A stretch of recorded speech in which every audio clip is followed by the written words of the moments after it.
Assalomu alaykum wa rahmatulloh.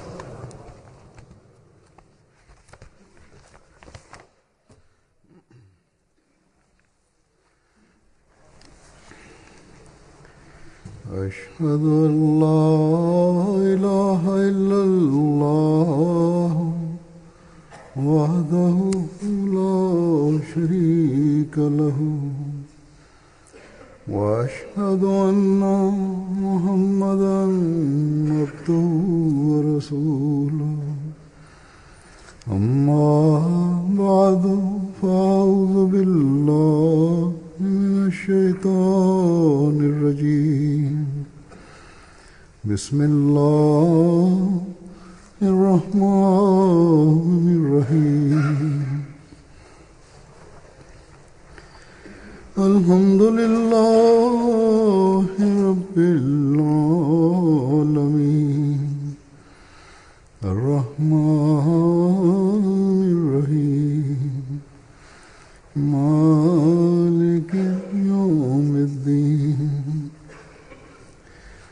إياك نعبد وإياك نستعين اهدنا الصراط المستقيم صراط الذين أنعمت عليهم غير المغضوب عليهم ولا الضالين.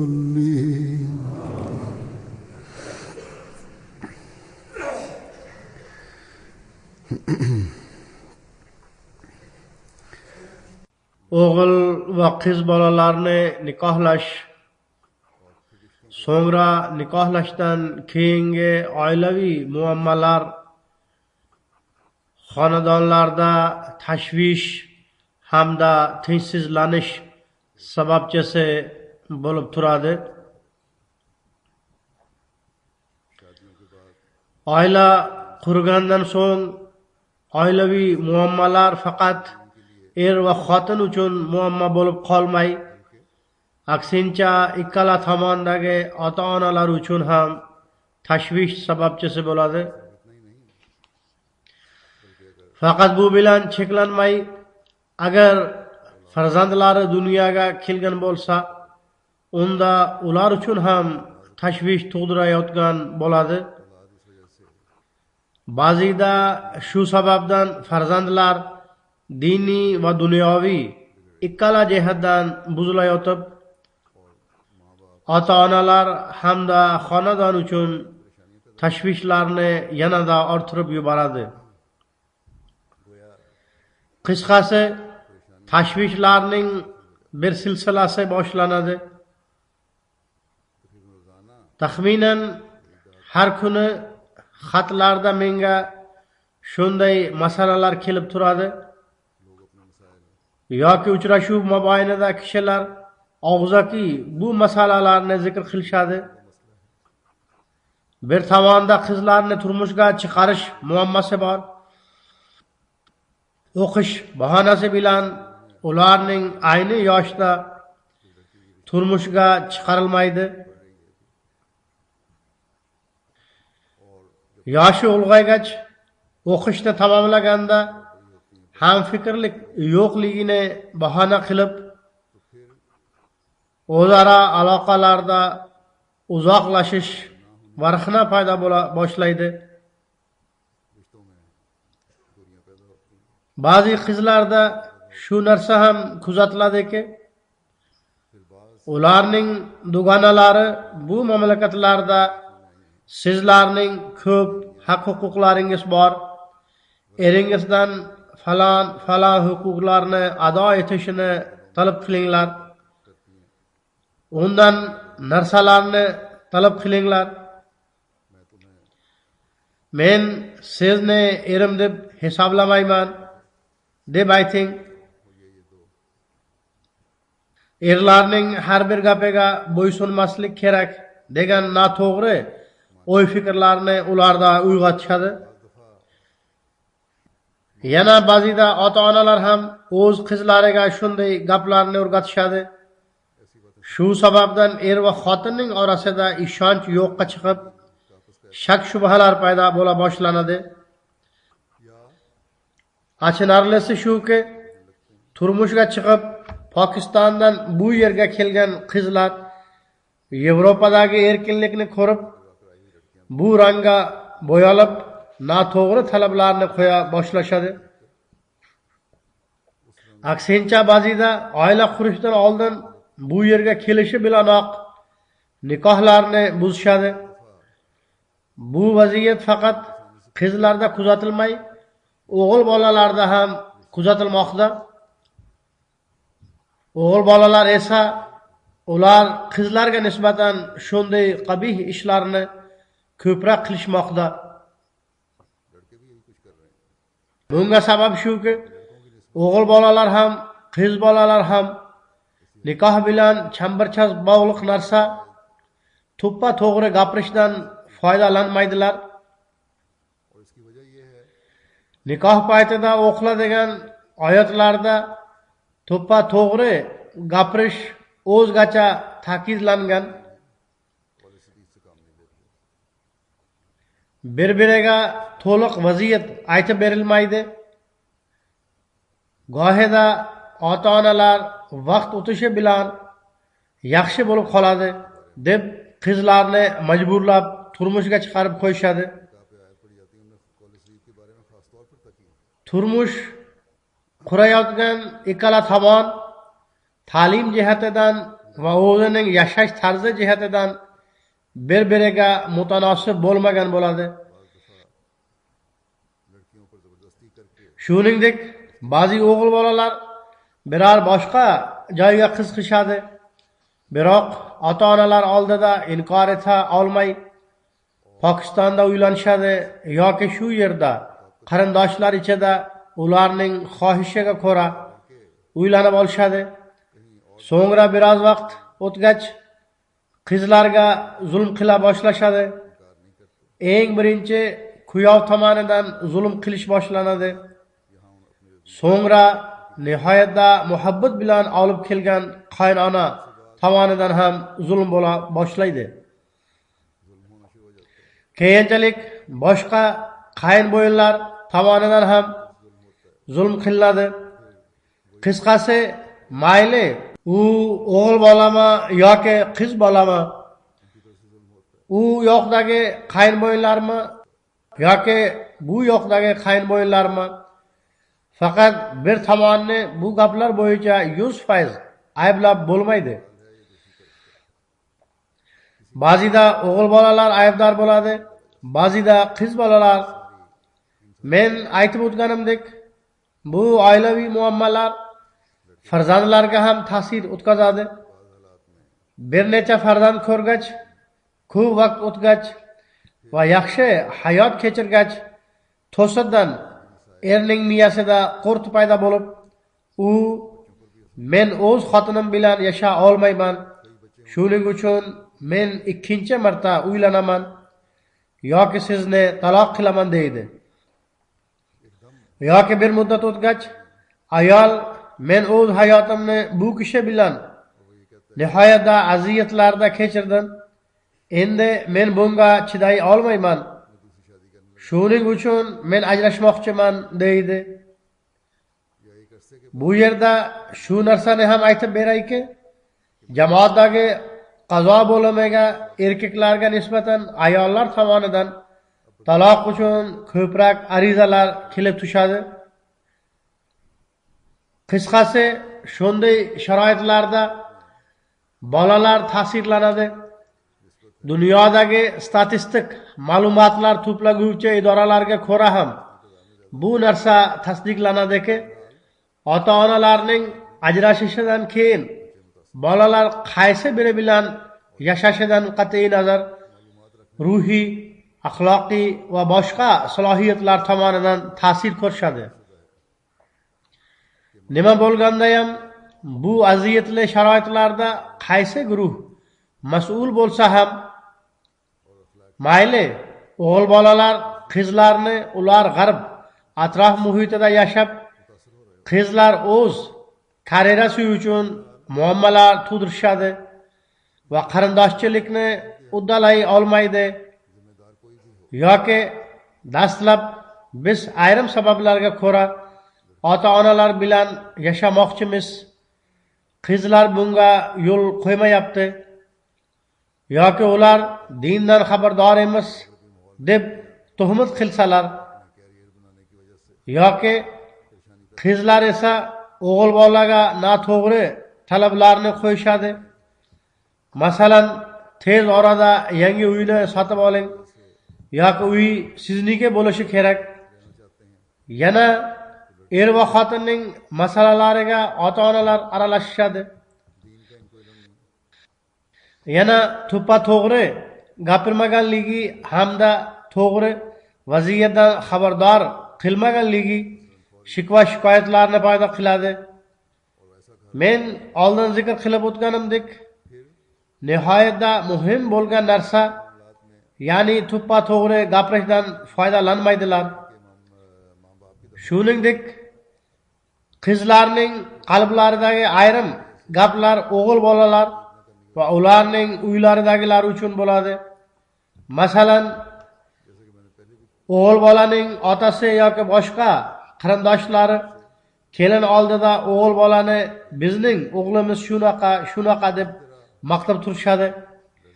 Qandaydir bahona bilan kelinni o'g'il bolaga nisbatan pastroq tutishga harakat qilishadi. Masalan, bo'yi kichkina ekan, semizroq ekan, rangi oq emas va hokazo. Agar qiz biror sabab bilan ishlayotgan bo'lsa, unda ham uni tanqid qilishadi. Yana er va xotinning munosabatlari bor. Shunda ham o'g'il bola tarafdagilar aralashishadi. Yana qizlar shuni ham shikoyat qilib aytishadiki, o'g'il bolalar o'z mas'uliyatlarini to'liq bajarmaydilar. Ularda mas'uliyat hissi yo'q. Bu yerdagi sharoitlarda o'g'il bolalarga 25-26 ga kirganlarida ham sizlar voyaga yetib qoldingiz deb aytilsa, yo'q, men hali yoshman, men hali uylanmayman deb aytishadi. Shunday atrof muhitdan ta'sirlanib, bizning osiyalik o'g'il bolalarimizda ham xuddi shu illat bor. Ular ham biz hali yoshmiz, biz bu mas'uliyatni uddalay olmaymiz deb aytishadi. Agar ular yosh bo'lsa va bu mas'uliyatni bajara olmasalar, unda nima uchun uylanishadi? Qisqasi, shunday shikva shikoyatlar har ikkala tomondan bo'lib turaveradi.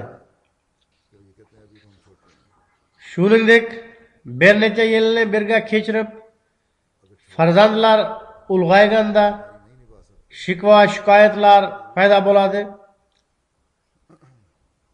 Bu gaplar faqat mahmadona gaplardir va bu gaplar sabrsizlik va noto'g'ri do'stlik natijasida paydo bo'ladi.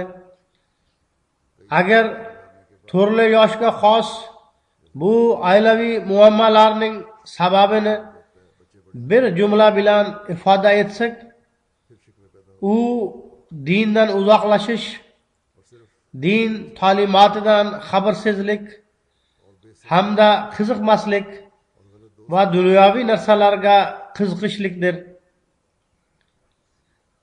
Demak, agar bu muammolarning yechimini izlash kerak bo'lsa, uni din ta'limoti asosida izlash kerak. Bir tomondan biz o'zimizni Ahmadiy deb aytib, dinni dunyodan ustuvor tutguvchimiz deb da'vo qilguvchi bo'lsak, unda diniy ta'limot asosida buning yechimini izlash kerak.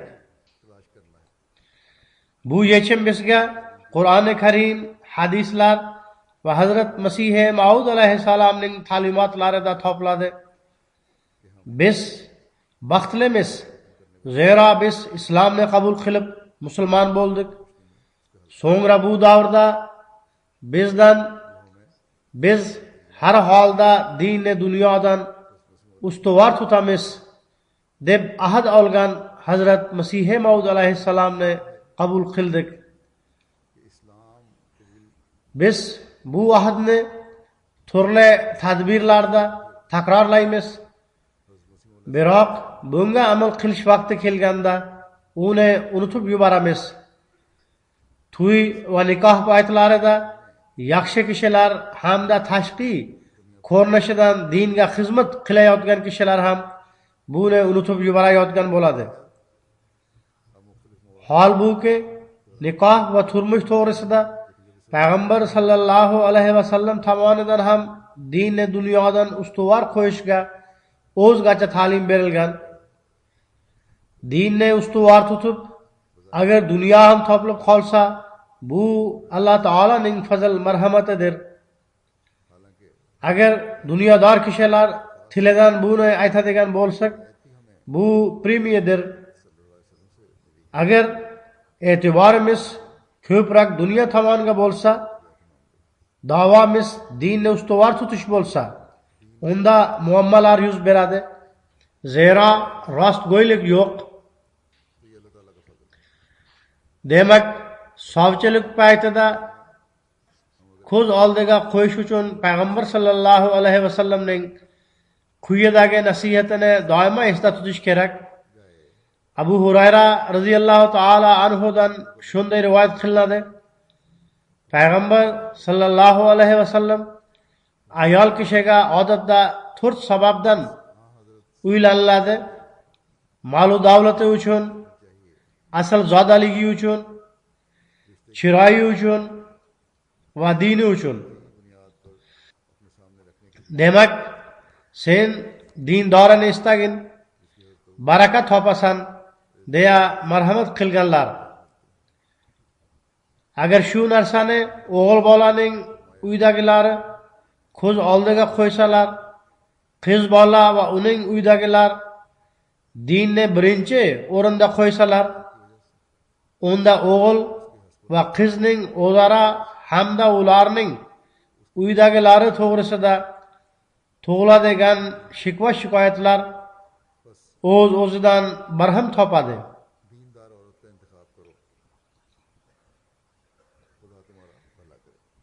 Qaysi o'g'il bola dindor qizni izlayotgan bo'lsa va dinni ustuvor tutsa, u o'z amalini ham din ta'limotiga muvofiqlashtiradi.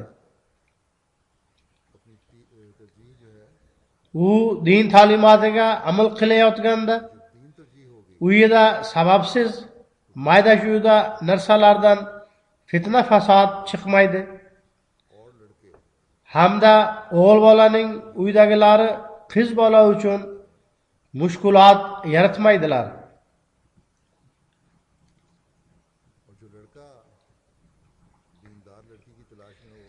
Islom dinini ustuvor tutishga ta'lim beradi.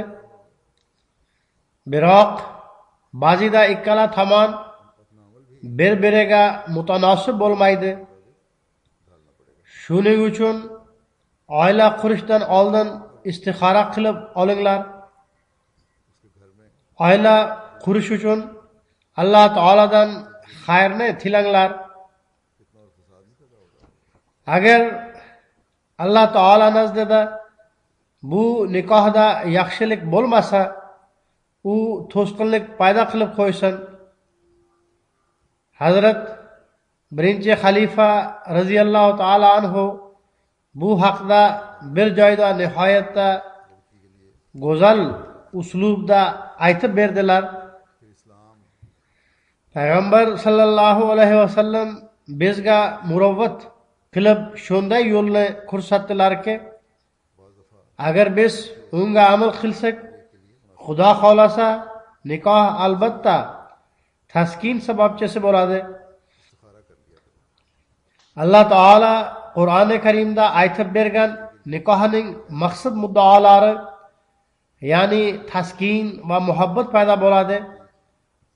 Shuning uchun nikoh qilinadiki, bir-biri uchun taskin va o'zaro mehr va muhabbat paydo bo'lish sababchisi bo'lsin.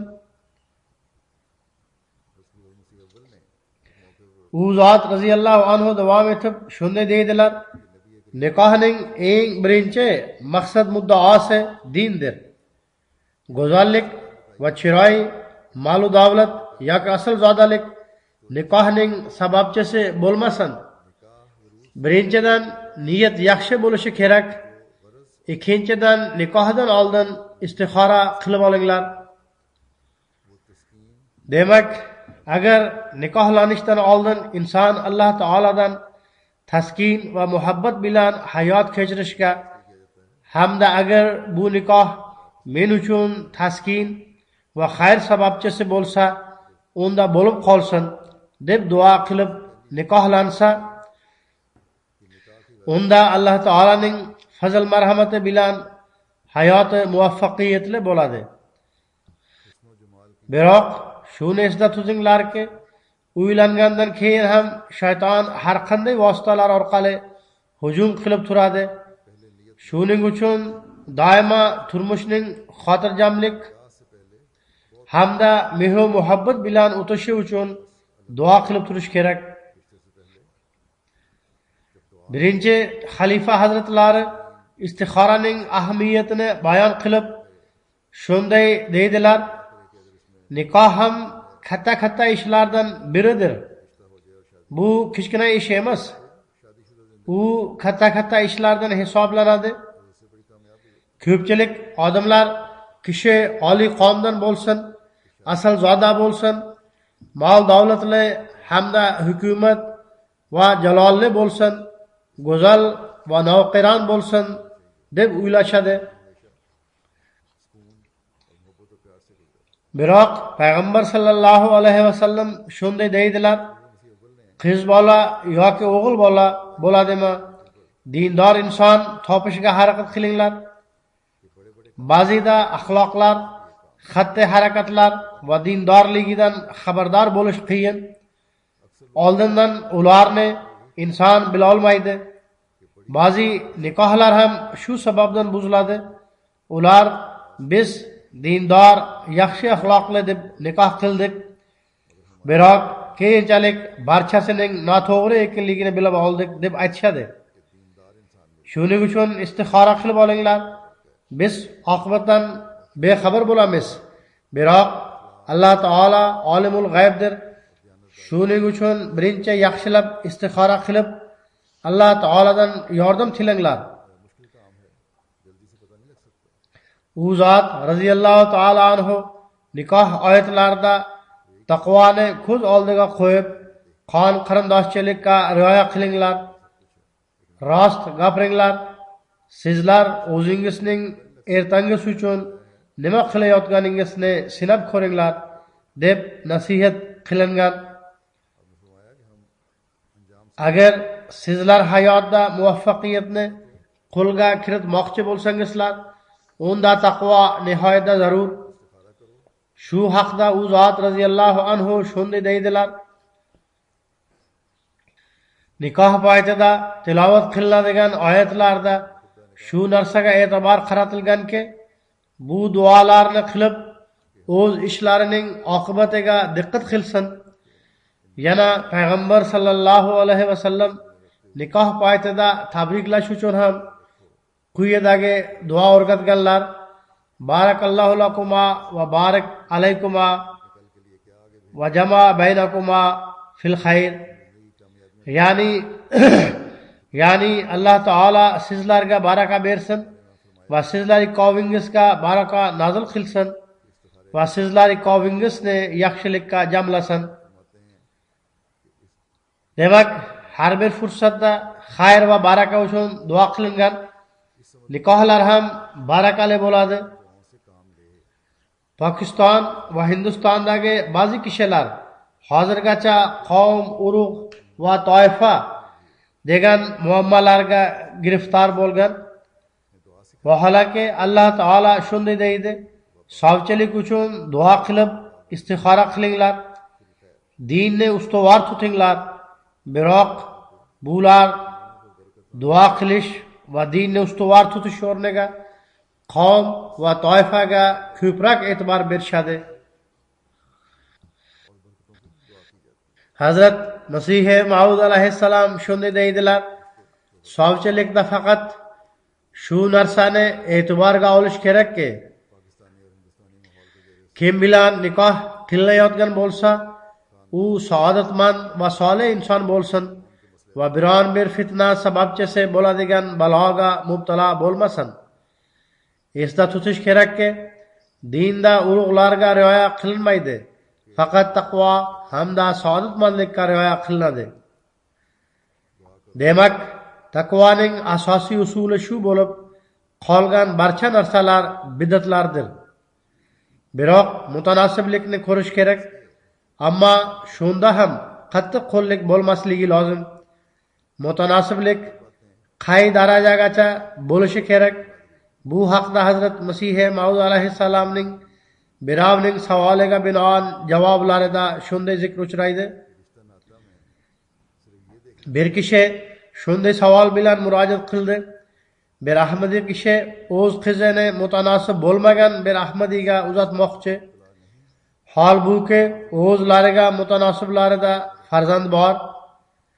Bu haqda siz nima deysiz?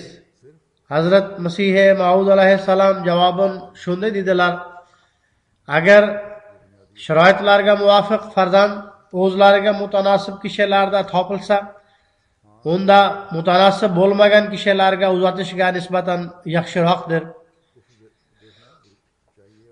Biroq bu narsa farz emas, ammo yaxshiroqdir.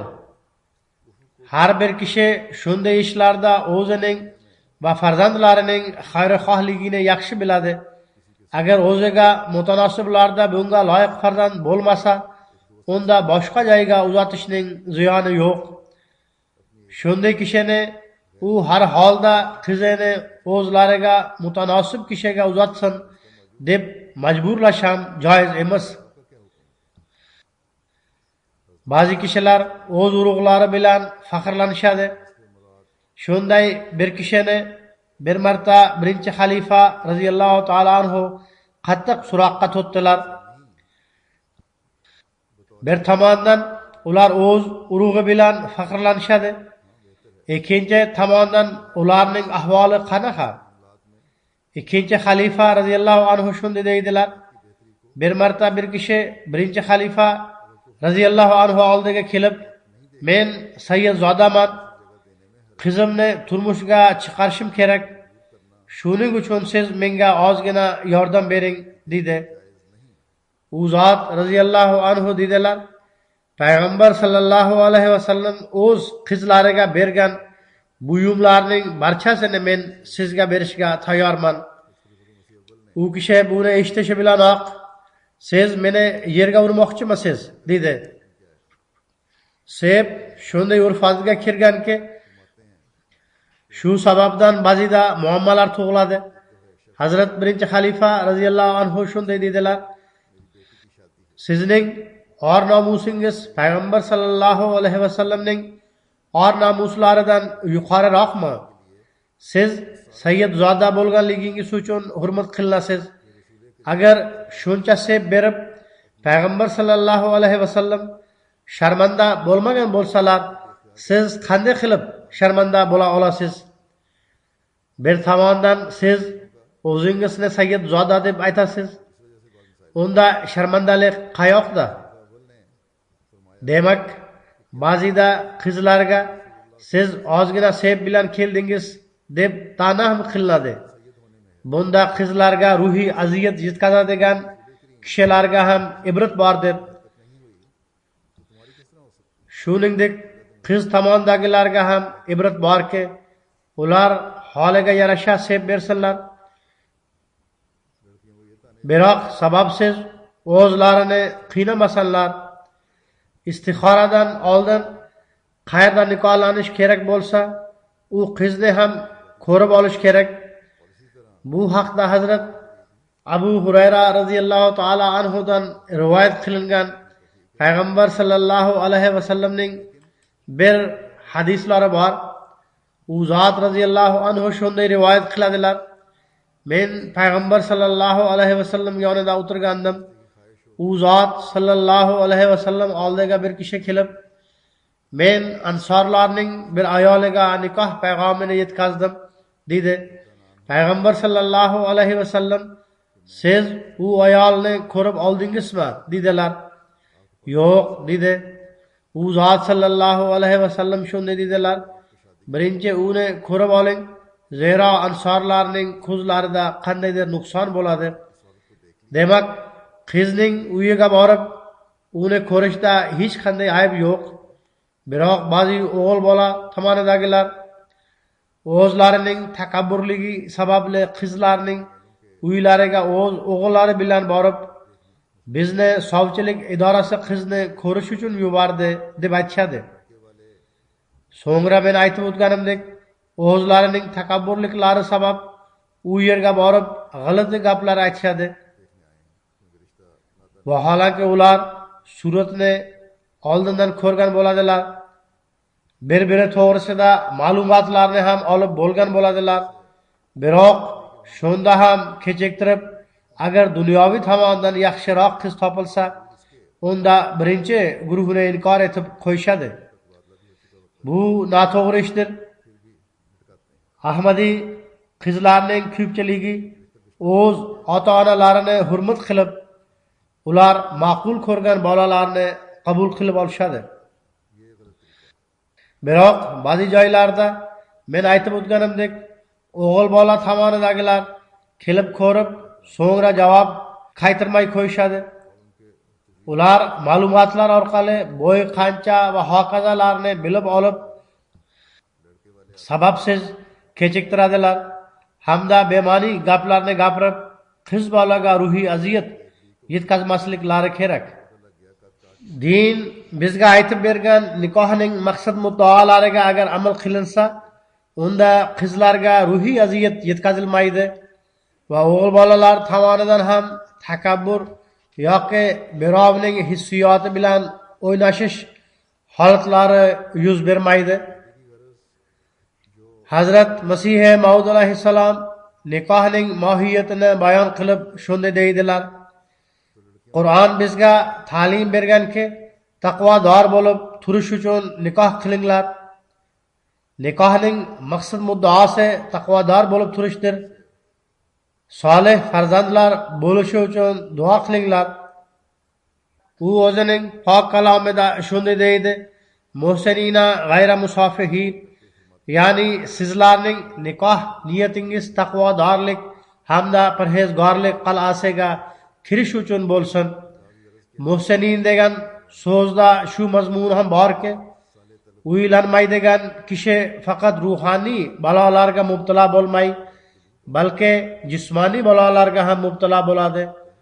Qisqasi, Qur'oni Karimdan bu narsa isbotlanadiki, nikohning 3 foydasi bor va ana shu maqsad uchun nikohlanish kerak. Birinchisi pokdomonlik, ikkinchisi parhezgorlik, uchinchisi sog'liqni saqlash. Demak, agar shu narsalar ko'zda tutilsa, unda nikohlashda muammolar yuz bermaydi. Dunyoni ko'rishga qaraganda, agar inson birinchi dinni nazarda tutsa, so'ngra bu gaplarni e'tiborga olsa, unda muammolar tug'ilmaydi. Ba'zida uylarda shuning uchun fitna fasod paydo bo'ladiki, qiz turmushga chiqqanda erida alohida uy yo'q va u o'z ota-onalari bilan yashayotgan bo'ladi. Bu masala bo'yicha ba'zida majburlik bo'ladi. Masalan, o'g'il bolaning maoshi alohida uy olishga yetmaydi yoki o'g'il bola tahsil olayotgan bo'ladi. Demak, bu majburlikdir. Demak, buni qiz bola ham o'g'il bolaning maoshi yoki boshqa majburlik sababli alohida uy ololmasligi hamda qaynotalar bilan biroz muddat yashashini bilishi lozim. Shunday vaziyatda ba'zida qiz bola va uning ota-onalari shoshilib nikohlarni buzib qo'yishadi. Ya'ni turmushga chiqqandan so'ng taloq oladi. Bu noto'g'ri yo'l yo'riqdir. Agar qizlar qaynota-onalarnikida yashay olmasalar, unda oldindan aytib qo'ysinlar va shoshilib turmushga ham chiqmasinlar. Zero o'g'il bolada sharoitlar yaxshi emas. Biroq ba'zi bolalar o'zlarining mas'uliyatsizligi yoki ota-onalarining bosimi natijasida ular bilan birga yashaydilar. Holbuki ular alohida uyni sotib ola oladilar. Ota-onalar keksa, shuning uchun ular bilan birga yashash kerak deb bahona qilishadi. Holbuki boshqa aka-ukalar hamda opa-singillar ular bilan birga yashayotgan bo'ladilar. Agar ota-onalarning sog'lig'i va ahvoli alohida yashashga to'g'ri kelmasa, bu boshqa gap. Bu faqat o'g'il bola ota-onalarining qaysirligidir. Xolos. Islom bu bo'yicha nima deydi? Alloh taolo Qur'oni Karimda shunday deydi: "Laysa alal a'ma harajun wala alal a'raji harajun wala alal marizi harajun wala ala anfusikum an ta'kulu min buyutikum aw buyuti abaikum aw buyuti ummahatikum." Ya'ni ko'rga ta'na qilib bo'lmaydi, cho'loqqa ham ta'na qilib bo'lmaydi, kasalmandga ham ta'na qilib bo'lmaydi. Mana sizlarga ta'na qilib bo'ladi. Agar sizlar o'z uylaringizdan yo ota-bobolaringizning uylaridan yo onalaringizning uylaridan ovqatlansangiz. Bu bir uzun oyat bo'lib, biroq faqat ana shu qismini birinchi xalifa radhiyallohu anhu nihoyatda go'zal uslubda izohlab berdilar. U zot radhiyallohu anhu shunday deydilar: Hindistonda ko'p kishilar o'z uylarida bo'layotgan kelin va qaynona o'rtasidagi janjal borasida shikoyat qilishadi. Ular Qur'oni Karimga amal qilishsa, bunday bo'lmasdi. Qaranglar, bu oyatda uylar alohida bo'lishi kerak deb marhamat qilingan. Ota-onalarning uyi alohida, uylangan bolaning uyi alohida bo'lishi kerak. Alohida uylar bo'lgandagina ovqatlanishga ruxsat berilgan. Demak, qat'iy majburlik bo'lmasa, uy alohida bo'lishi lozim. Uylar alohida bo'lganda qaynona va kelin hamda qaynopa singillar o'rtasidagi muammolar ham tug'ilmaydi.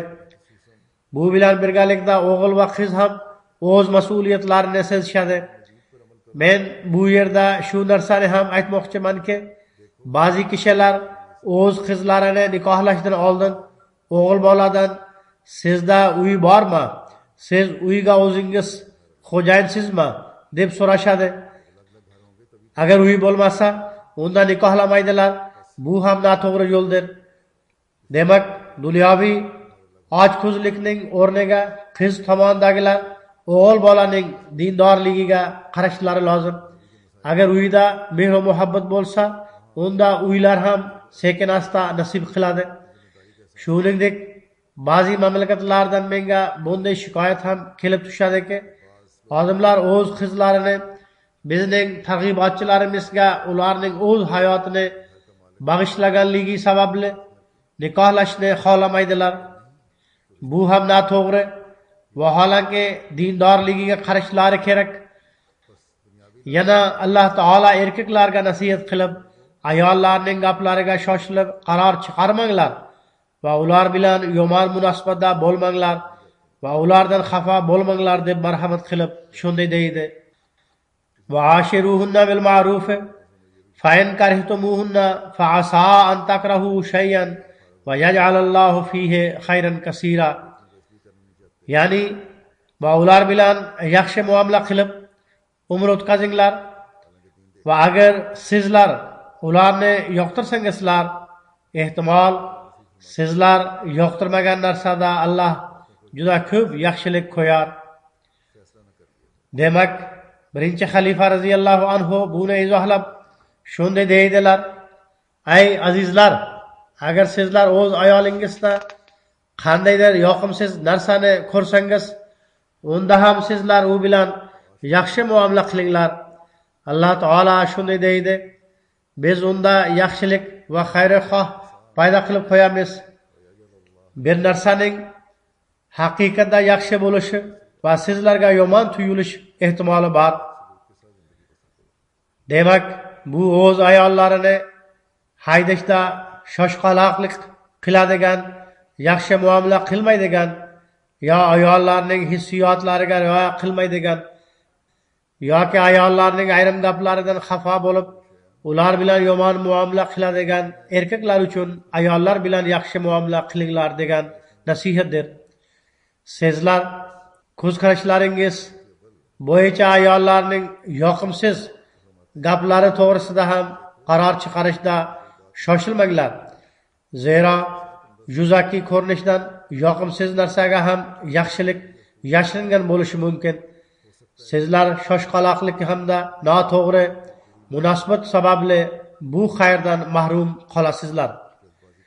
Demak, Alloh taolo ayollar bilan yaxshi muomala qilishga har xil uslubda buyurgan. Erkaklar buni nazarda tutishlari kerak.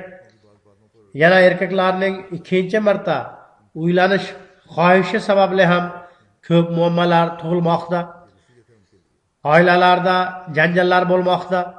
Erkaklar shuni esda tutishlari kerakki,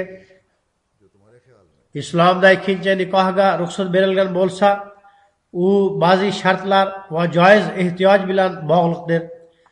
Bola chaqali bo'lib, baxtli hayot kechirayotib, bu yerdagi atrof muhitdan ta'sirlanib yoki Alloh taolo biroz farovonlik ato etgan bo'lsa, qiziqib ikkinchi marta nikoh qilib olishadi yoki noto'g'ri yo'l bilan topishib uylanib olishadi. Hazrat Masih Maud alayhissalom bu haqda batafsil ko'rsatmalarni berganlar. Uni doimo nazarda tutish lozim.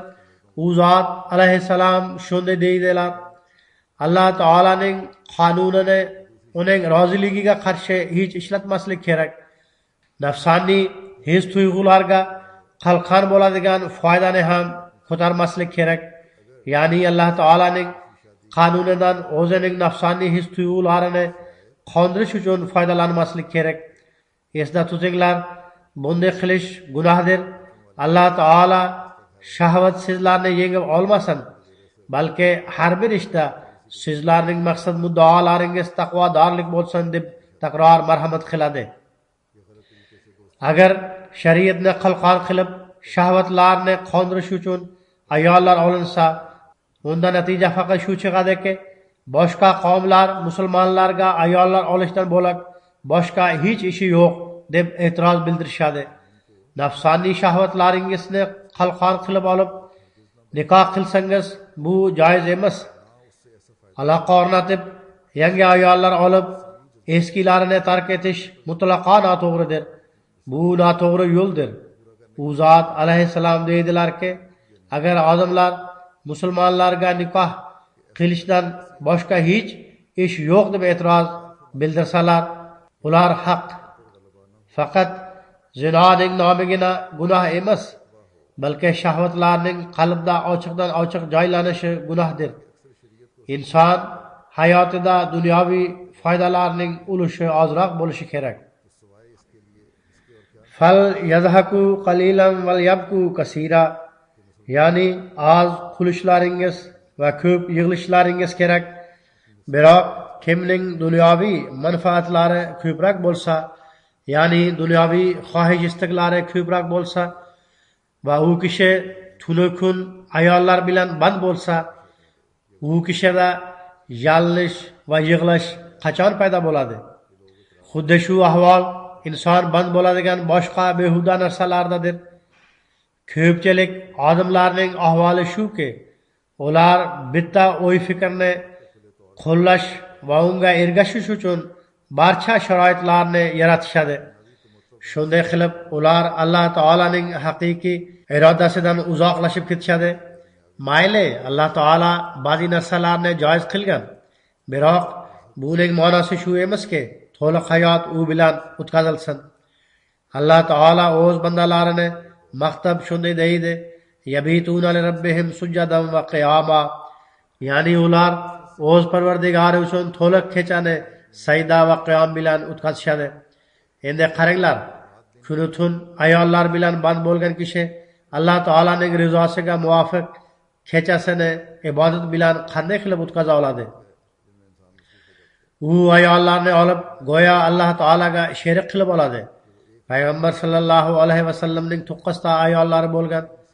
Bundan qat'iy nazar u zot sallallohu alayhi vasallam butun kechani Alloh taolaning ibodatlari bilan o'tkazar edilar. yaxshilab esda tutinglar. Alloh taolaning haqiqiy rizosi shuki, shahvatlar sizlardan g'olib chiqmasin. Taqvoni takomillashtirish uchun haqiqiy ehtiyoj tug'ilsa, unda ayol olinglar. Ikkinchi marta uylanish ham taqvo sababli bo'lsin. Bu nikoh joizdir. Ikkinchi marta uylanmoqchi bo'lgan kishilar o'zlarining uylanishining asosi taqvomi yoki nafsoniy his tuyg'ulariligimi, buni tekshirib ko'rsinlar. U zot alayhissalom davom etib shunday dedilar: demak, bilib qo'yinglar, qaysi kishi shahvatlarga ergashib ko'p ayol olsa, u islom mag'zidan uzoq turadi. Har bir yangi kun va kechani agar u qiyinchilik bilan kechirmasa, ozroq yig'ilib yoki mutlaqo yig'lamay ko'proq kulsa, u halokatga uchraydi. U zot alayhissalom yana ayollarga nasihat qilib shunday dedilar: agar erkak joiz ehtiyoji uchun uylanmoqchi bo'lsa, shovqin suron ko'tarmaslik lozim. Biroq u zot alayhissalom shunday deb ham marhamat qildilar: Alloh taolo bizni bu qiyin ahvolga tushirmasin deb duo qilishga haqqingiz bor. U zot alayhissalom erkaklarga faqat zavq shavq uchun uylanmasliklaringiz lozim deb nasihat qilganidek, ayollarga shunday deydilar: bizning bu davrimizda ayollar ham ba'zi o'ziga xos bidatlarga mubtalodirlar. Ular ko'p ayollik masalasiga nihoyatda yomon ko'z bilan qaraydilar. Go'yoki ular bunga iymon keltirmaydilar. Ularga ma'lum bo'lishi kerakki, Alloh taolaning shariati har qanday muolajalarni o'z ichiga qamrab olgan. Demak, agar islomda ko'p nikohlilik masalasi bo'lmaganda edi, unda erkaklar uchun ikkinchi nikohga ehtiyoj tug'ilganda shariatda hech qanday imkoniyat bo'lmasdi. Masalan, agar ayol kishi jinni bo'lib qolsa, muhov bo'lib qolsa, yo umuman qimirlay olmaydigan kasallikka mubtalo bo'lsa, yoki ayol kishi umuman rahim shafqatga loyiq bo'lib, ishga noloyiq bo'lib qolsa va erkak kishi ham rahim shafqatga loyiq bo'lib qolsa, u yolg'iz yashashga sabr qila olmasa, shunday vaziyatda unga ikkinchi nikohga ruxsat bermaslik uning kuch-quvvatiga zulmdir. Darhaqiqat Alloh taolaning shariati xuddi shu narsalarni ko'zda tutib erkaklarga yo'l ochib bergan va majburlik vaqtida agar erkak ishga noloyiq bo'lib qolsa, ayollar uchun ham u qozi orqali xul, ya'ni taloqni olish huquqiga ega. Alloh taolaning shariati dori sotuvchining do'koniga o'xshaydi. Agar har bir kasallik uchun davo topilmaydigan do'kon bo'lsa, u ish yurgiza olmaydi. Qisqasi diqqat qilib ko'rsangizlar, shunisi haqiqat emasmi? Erkaklar ba'zi shunday qiyinchiliklarga duch kelishadiki, ular ikkinchi nikohlanishga majbur bo'lib qolishadi. Har qanday qiyinchilikning iloji yo'q, shariatning nima foydasi bor?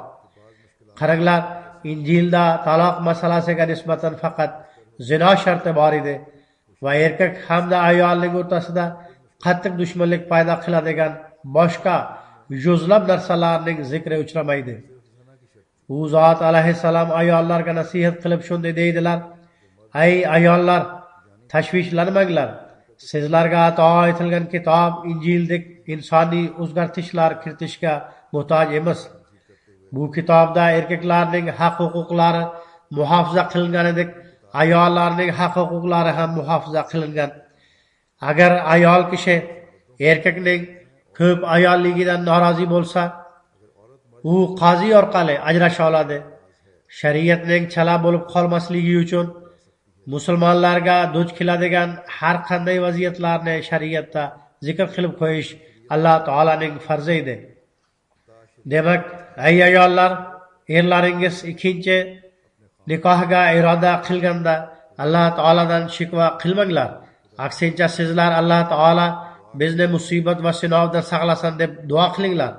Ya'ni erkaklar agar ikkinchi nikohga iroda qilsa, unda Alloh taolo bizni ushbu musibat va sinovdan saqlasin va u o'ylanmasin. deb duo qilishga ruxsat bor. Shubhasiz ikkita ayol olib ular o'rtasida adolat qilmaydigan erkak zolimdir hamda so'roqqa tutiladi. Biroq sizlar Alloh taolaga itoatsizlik qilib uning qahriga uchramanglar. Har bir kishi o'z ishi uchun so'raladi. Agar sizlar Alloh taolaning nazarida solih bo'lsangiz, eringiz ham solih bo'ladi.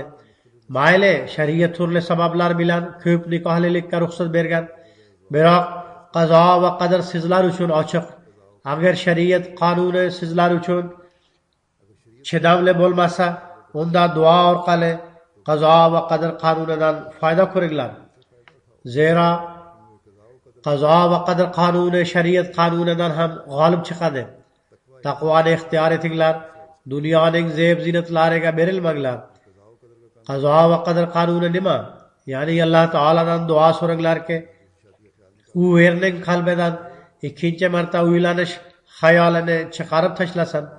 Mayli, erkakka ruxsat bor, biroq u zot alayhissalom shunday deydilar: agar sizlar duo qilsangizlar va duo ham qalbdan chiqqan bo'lsa, duolaringiz mustajob bo'lib, sizlar qiyinchilik va musibatga mubtalo bo'lmaysiz va er ikkinchi marta uylanmaydi.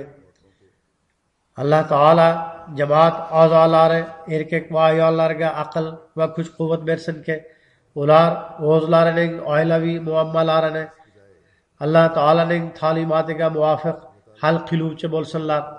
Dunyoviy xohish istaklarga qaraganda dinni ustuvor tutsinlar. Alloh taolaning qo'rquvi va taqvo doimo nazarda tutilsin. Shuningdek, yangi oilalarning muammolarini ham uzoqlashtirsin. Ko'p muammolar paydo bo'lmoqda. Alloh taolo o'g'il va qiz bolalarga shuni tushunishga kuch-quvvat bersinki, oila qurish dunyoviy maqsad muddaolar uchun bo'lmasdan, dinni ustuvor tutib, din yo'lidan yurgizadigan va solih avlodlarni paydo qilish uchun bo'lsin, toki kelajak avlodlar saqlanib, islomga xizmat qiluvchi bo'lsinlar va Alloh taolaning fazl marhamatlariga voris bo'lsinlar.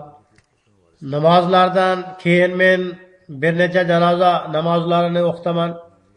Ikkita janoza hozir va ikkitasi g'oyibona janozadir.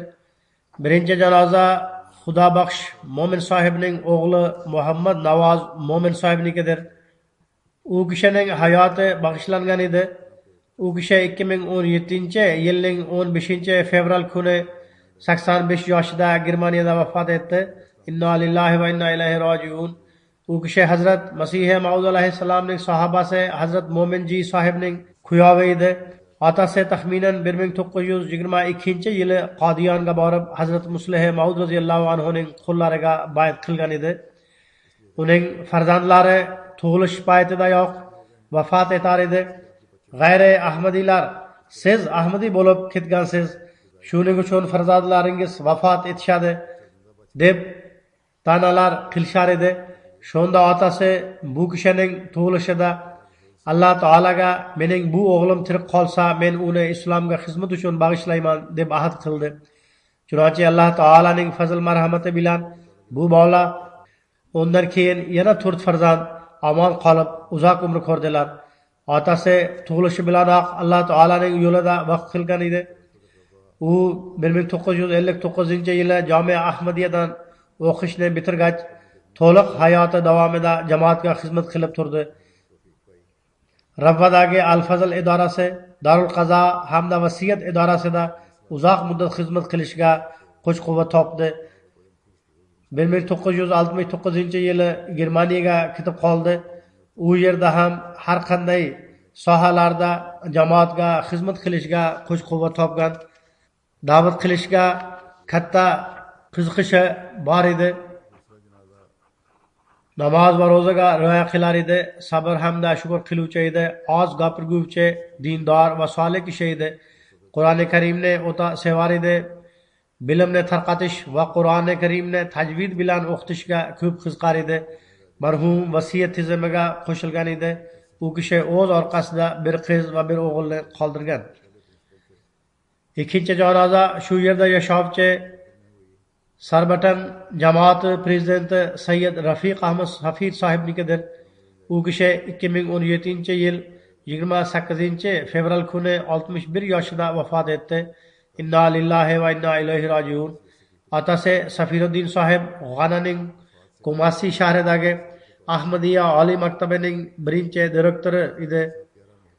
Sayyid Rafiq Safir sohib Londonda tug'ilib, bolaligidan beri jamoat ishlarida peshqadam bo'lib turdi. Xudamul Ahmadiyyaning qoidi va Atfalul Ahmadiyyaning kotibi, Ansarullohda esa jismoniy sog'liq kotibi va umumiy kotib sifatida ham xizmatga kuch-quvvat topdi. Vafotidan oldin Sarbatan jamoatining prezidenti sifatida xizmat qilib turgan edi. Xilofat bilan o'ta samimiy aloqasi bor edi. Namozlar va tahajjudga rioya qiluvchi, duo qiluvchi, ochiq ko'ngil, yumshoq mizojli, solih va samimiy inson edi. Marhum vasiyat tizimiga qo'shilgan edi. U o'z orqasida onasidan tashqari turmush o'rtog'i, ikkita qizi va ikkita o'g'lini qoldirdi. Rafiqasi shunday deb yozadi: marhum nihoyatda yumshoq hamda muloyim tabiatli inson edi. Bolalarning e'tiborini namozlarga nihoyatda muhabbat bilan qaratar edi. Ularni jamoat bilan namoz o'qishga nasihat qilar edi. Uylangandan keyin umrining oxirigacha jamoat ishlari bilan band bo'lib turdi. Odamlarning muammolarini yechish, ularga moliyaviy yordam berish uning odati edi. Nihoyatda sodda, mizojli va axloqli inson edi. Uning hududidagi prezident noibi shunday yozadi: u kishining bir yaxshi odati shunday ediki, har bir juma xutbasi haqida xufton namozidan keyin bolalarga savol berar edi. To'g'ri javob qaytargan bolalarga mukofot berar edi. Shu sababdan bolalarda xutbani tinglash shavqi paydo bo'lar edi. Jamoat ishlariga tashvishlanar edi. Men e'lon qilgan ana shu 2 hozir janoza edi. Bundan tashqari 2 g'oyib janoza bor. Ulardan birinchisi Mirza Hafiz Ahmad sohibning o'g'li Mirza Layiq Ahmad sohibnikidir. U kishi Hazrat Muslih Maud radhiyallohu anhu ning nevarasi bo'lgan. U 2017-yilning 28-fevral kuni tushlik paytida yuriq xuruji natijasida Tohir nomli kardiologiya institutida 68 yoshida vafot etdi. Inna lillahi va inna ilayhi rojiun. Onasi hali hayot. Alloh taolo unga bunday musibatga bardosh qilishga kuch-quvvat bersin. U kishi oliy maktabni Ravvada tamomlagan. Undan keyin Multon shahridan doktorlik diplomini oldi. Ravvada shaxsiy klinikasi bor edi. Kambag'allarga ko'p yordam berar edi. Ko'pchilik kambag'allar shunday yozgan edilar: bizni davolashga va hamdardlikka rioya qilar edilar. U kishi haftada bir kunni kambag'allar uchun bag'ishlab, ularni bepul muolaja qilar edi. Bundan tashqari ham jamoat xizmatchilari hamda kambag'allarni bepul muolaja qilar edi. U birinchi marta Sayyida Foiza sohibaga uylandi. Undan 2 o'g'il ko'rdi. Ikkinchi marta 3-xalifa radhiyallohu anhuning qizi Amta Shukur sohibaga uylandi. Alloh taolo marhumni mag'firat va rahm qilsin. Ikkinchi g'oyib janoza Amerika jamoatining sobiq da'vatchisi Aminulloh Xon sohibnikidir. U kishi 2017-yilning 28-fevral kuni kechasi Amerikada vafot etdi. Inna lillahi va inna ilayhi rojiun. Marhum Amerika, Liberiya va Angliyada da'vatchi sifatida xizmat qilishga kuch-quvvat topgan. U kishi 1936-yili Abdul Majid Xon sohibning uyida tavallud topgan. Ota-onalari bolaligidan uni jamoat xizmati uchun vaqf qilgan edilar. Ular 2-xalifa radhiyallohu anhuning chorloviga binoan o'z o'g'lini vaqf qildilar. Marhumning onasi nihoyatda xursand edi. U shunday bayon qiladi: erim, ya'ni Abdul Majid Xon sohib 2-xalifa radhiyallohu anhu chorloviga binoan o'g'lini vaqf qilib Qodiyandan qaytib kelgach menga: men sizning o'g'lingizni ham vaqf qilib qo'ydim, toki sizda birinchi ayolning o'g'li Nosirxonni vaqf qilib qo'ydi, mening o'g'limni vaqf qilmadi deb shikva shikoyat paydo bo'lmasin dedi. Keyinchalik 1945-yili Bu kishi 4-sinfda o'qiyotganda o'zini vaqfga olishlari uchun ariza berdilar. 1949-yili o'rta maktabni bitirib, Jamia Ahmadiyaga o'qishga kirdi. 1955-yili Mavlaviy Fazil imtihonini muvaffaqiyatli topshirdi. 1957-yili oliy maktabni bitirib, 1958-yili shohid nomli guvohnomani oldi. 1959-yili bakalavr imtihonini muvaffaqiyatli topshirdi. U kishi 1958-yili birinchi marta da'vatchi sifatida tayinlangan. So'ngra 1960-yilning 28-fevralidan tortib 63-yilning apreligacha Amerikada da'vatchi sifatida xizmat qilishiga kuch-quvvat topdi. 1966-yildan keyin vaqtincha biroz muddat omonat idorasida ishladi. 1969-yildan 71-yilgacha Liberiyada xizmat qilib turdi. U kishi 1960-yili birinchi marta 23 yoshida Amerikada tayinlangan edi. U nihoyatda g'ayratli da'vatchi edi. U gazetalar va radio orqali targ'ibot qilib turdi. Liberiyada xizmat qilayotgan paytda u yerdagi mamlakat prezidenti William Tubman u kishini oylik majlisiga taklif etib, undan duo olar edi. 3-xalifa radhiyallohu anhu Liberiyaga ish safari bilan borganlarida prezident Tubman huzurining sharafiga ziyofat uyushtirib, Aminulloh Xon sahib to'g'risida shunday dedi: u nihoyatda kuchli kishidir. Huzur radhiyallohu anhu javoban shunday dedilar: u hech qanday kuchsiz kuchli kishidir. Aminulloh Xon sahib Angliyada ham 1970-yilgacha da'vatchi sifatida ishlab turdi. So'ngra sog'liqning yomonligi sababli nafaqaga chiqdi. U kishi Iqbol Shoh sahibning qizi Bushraga uylangan. Turmush o'rtog'i Hazrat Masih Maud alayhissalomning sahobasi doktor Viloyat Shoh sahibning nevarasi edi. 3-xalifa radhiyallohu anhuning turmush o'rtog'i Tohira Siddiqa sahibning akasi edi. Uning bir o'g'li va bir qizi bor. Alloh taolo marhumni mag'firat qilib, unga rahim qilsin. Ularning barchasining darajalarini yuksaltirsin. Men aytib o'tganimdek, namozlardan keyin ularning janoza namozlari o'qiladi.